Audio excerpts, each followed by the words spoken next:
Hello friends, अगले वाले topic की तरफ चलते हैं। अगले वाला टॉपिक है इनवेरिएंट पॉइंट और फिक्स पॉइंट। ओके, ध्यान से सुनना। The points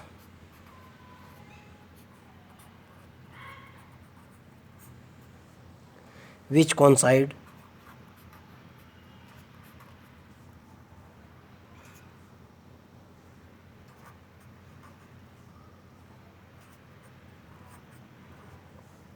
with their transformation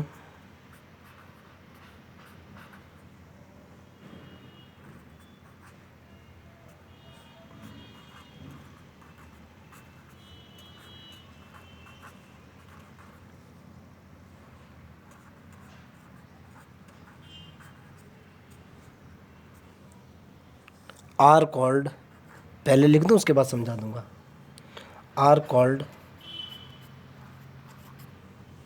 invariant point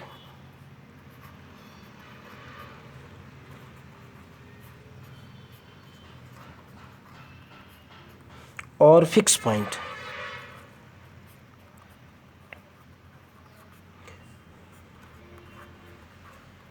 मतलब मेरा क्या है, ज़रा समझने की कोशिश करना। मान लिया जाए, बहुत सिंपल सी लैंग्वेज में इसको बताने की कोशिश कर रहा हूँ। मैं ये कह रहा हूँ कि वो पॉइंट जो अपने ट्रांसफॉर्मेशन के साथ कोइंसाइड कर जाएं, ओके, उस तरह के पॉइंट्स को इनवेरिएंट पॉइंट कहते हैं। मैं कहने की कोशिश क्या कर रहा हूँ, आप समझने की कोशिश करना। मान लिया जाए आपके पास जो है, बहुत सिंपल सी लैंग्वेज में बता रहा हूँ। मान लिया जाए आपके पास ए z plus k B upon सी जेड प्लस के डी कोई बाइलीनियर ट्रांसफॉर्मेशन है। क्या है? कोई इज एनी बाइलीनियर ट्रांसफॉर्मेशन।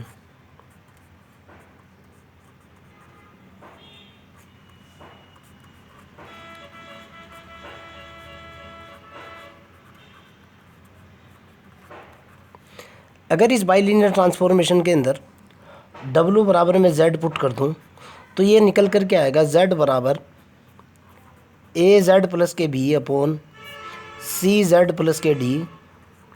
और मैं इस इक्वेशन को Z के लिए सॉल्व कर लूँ, ये क्वाड्रेटिक इक्वेशन निकल कर के आएगी। Z के लिए सॉल्व करने के बाद जो भी मेरे पास रिजल्ट आएगा, जो भी पॉइंट्स होंगे, उसको बोलता हूँ मैं फिक्स पॉइंट और इनवेरिएंट पॉइंट। जैसे समझने की कोशिश करना, मैंने इसको Z is equal to W को Z से रिप्लेस किया। एज इसका मतलब यही है, which coincide with their point, which coincide with their transformation का मतलब यह है कि आप W बराबर Z रखिए। Z रखने के बाद इस बाइलिनियर ट्रांसफॉर्मेशन को हल कीजिए। हल करने के बाद जो भी आपके पास पॉइंट निकल करके आते हैं वो फिक्स पॉइंट या इनवेरिएंट पॉइंट होते हैं। जैसे मैंने इसको हल किया, अब मेरे पास जैसे ही मैं इसको मल्टीप्लाई करूँगा एक इक्वेशन निकल करके आएगी। देखो आप, Z इंटू सी जेड प्लस के डी इज इक्वल टू होगा बेटा ए जेड प्लस के बी। और जब मैं इसको आगे हल करूँगा ये निकल कर के आएगा c z square plus k z d is equal to a z plus k b.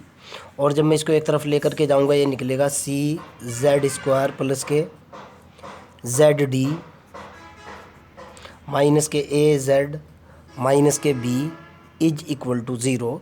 और जब मैं इसको आगे हल करूँगा ये निकल कर के आएगा सी जेड स्क्वायर माइनस ए माइनस के, सॉरी डी है, गलती कर दी है, सी जेड स्क्वायर माइनस ए minus k D into Z, दोनों में से माइनस कॉमन लेने के बाद minus k b is equal to zero.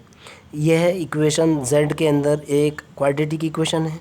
जब मैं इसको हल करूँगा बेटा किससे, a x square plus b x plus c बराबर ज़ीरो से, मैं 10th क्लास के अंदर हल करता था minus b plus minus under the root b square minus 4ac upon 2a।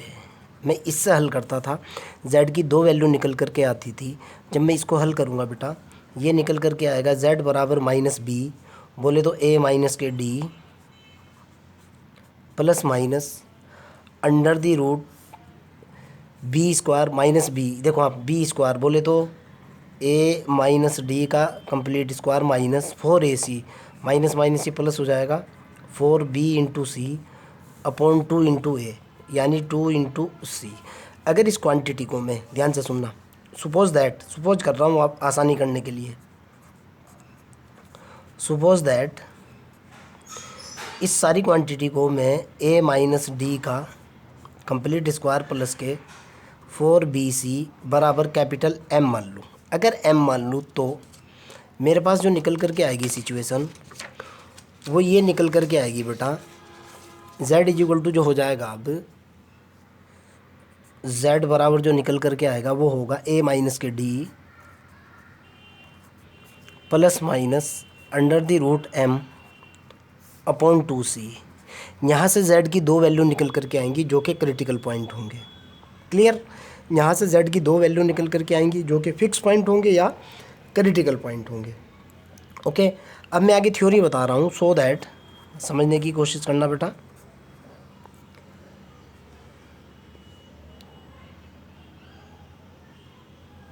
The fix point is obtain, the fix point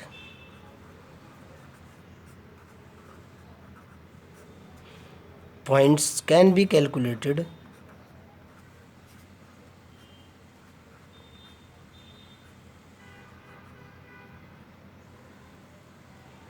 by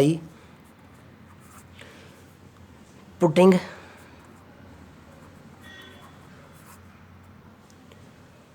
z is equal to f of z, जो मैंने किया था। ये देखो आप, w is equal to f of z होता है ना, आपको भी पता है w बराबर एफ ऑफ z होता है। z w की जगह मैंने क्या पुट किया था, z पुट किया, यानी z इज इक्वल टू कितना डाल दिया, एफ ऑफ z। यही आपको बताने की कोशिश कर रहा था कि भाई अगर आपको फिक्स पॉइंट कैलकुलेट करने हैं w की जगह z डाल दीजिए।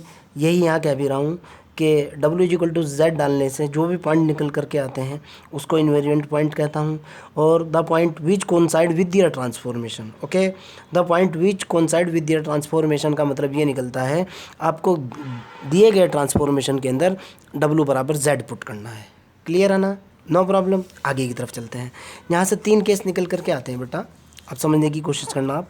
मेरे पास z की वैल्यू निकल करके आई, z बराबर हुआ मेरे पास कितना, a minus k d plus minus under the root m upon 2c। ये पॉइंट्स आपको याद रखने हैं। पॉइंट नंबर 1, अगर c not is equal to 0 है, यानी ये वाला पार्ट 0 के बराबर नहीं है, and m not is equal to 0 है, आप खुद भी सोच सकते हो ये भी 0 नहीं है, ये भी 0 नहीं है, कितने क्रिटिकल पॉइंट निकलेंगे? देन आपको पता है 2 निकल करके आएंगे, z की 2 वैल्यू निकल करके आएगी, एक प्लस के साथ एक माइनस के साथ। Then 2 fix point, then 2 finite और fix point, finite fix point. Okay, second case हो सकता है अगर मान लिया जाए c not is equal to 0 है, नीचे वाला पोर्शन तो 0 है ही नहीं, एंड अगर ये जो m वाला पोर्शन है ये 0 हो जाए, तो भाई ये 0 होते ही कितने पॉइंट बनेंगे? एक ही तो बनेगा आपकी बार। देन क्या होगा भाई, 1 finite fix point.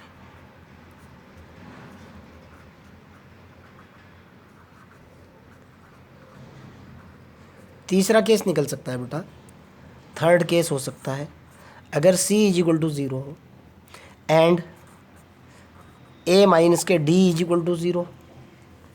Okay, c भी 0 हो जाए, a माइनस के d भी 0 हो जाए, देन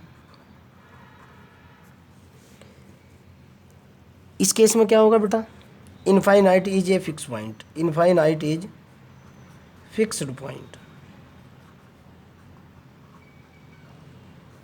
ओके, आगे की तरफ चलते हैं।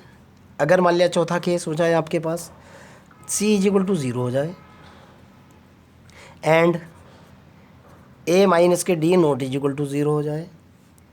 ओके, देन याद रखने हैं सारे पॉइंट। 1 फाइनाइट फिक्स पॉइंट, एक तो फाइनाइट फिक्स पॉइंट होगा,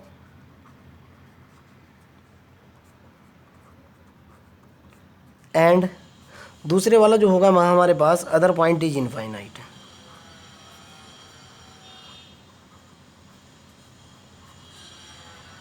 जैसे अगर मैं आपसे एक क्वेश्चन की बात कहूँ कि भाई आपको जो है, मेरा क्वेश्चन आपसे ये है कि इनवेरिएंट पॉइंट के फिक्स पॉइंट कैलकुलेट करो, फिक्स पॉइंट जो है फाइंड आउट करो आप। किसके फाइंड आउट करो? W इजिक्वल टू जेड की पावर 3 के। आप क्या करोगे सर, आपने फिक्स पॉइंट या इनवेरिएंट पॉइंट को कैलकुलेट करने का तरीका बताया है। पुटिंग कौन साइड करा दो, z बराबर W इन गिवन इक्वेशन। गलत लिख दिया, कोई बात ना, छोटी मोटी मिस्टेक हो सकती है। z बराबर W पुट करा, z बराबर कितना निकला, z की पावर 3। यहाँ हल करता हूँ बेटा, ये निकल कर के आया z की पावर 3 माइनस के z इजिक्वल टू 0। z मैंने कॉमन ले लिया, z स्क्वायर माइनस के 1 बना इजिक्वल टू 0 हुआ। इधर हल कर रहा हूँ, यहाँ z कॉमन, एक z प्लस के 1 निकला, z माइनस के 1 निकला इजिक्वल टू 0। z की कितनी वैल्यू निकली, 0 निकली, 1 निकली, -1 निकली, यानी z इजिक्वल टू 0 प्लस -1 कैसे पॉइंट हुए, ये हुआ मेरे पास फिक्स्ड पॉइंट। आपको ऐसे करना है। मेरे ख्याल से फिक्स पॉइंट की जो डेफिनेशन मैंने आपको बताई है, जो कंसेप्ट्स वगैरह मैंने आपको बताए हैं, मेरे ख्याल से आपको डाउट तो नहीं होगा। ओके, अगर फिर भी आपको डाउट है you can directly ask me. Okay, आगे की तरफ चलते हैं।